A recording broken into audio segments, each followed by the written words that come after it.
നിവിൻ പോളിയെ നായകനാക്കി ഡിജോ ജോസ് ആന്റണി സംവിധാനം ചെയ്ത മലയാളി ഫ്രെയിം ഇന്ത്യ എന്ന ചിത്രത്തിന്റെ റിലീസ് തീയതി പ്രഖ്യാപിച്ചു.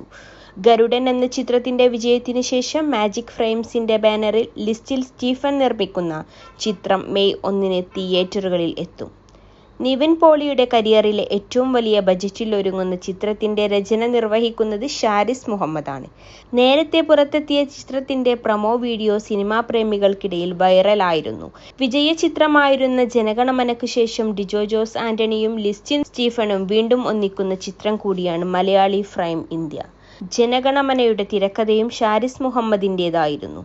നിവിൻ പോളിക്കൊപ്പം അനുപമ പരമേശ്വരൻ, അജു വർഗീസ്, ധ്യാൻ ശ്രീനിവാസൻ എന്നിവരും മറ്റു പ്രധാന കഥാപാത്രങ്ങളായി എത്തുന്ന ചിത്രം ഒരു കംപ്ലീറ്റ് എന്റർടൈനർ ആയിരിക്കുമെന്ന് അണിയറക്കാർ അറിയിക്കുന്നു.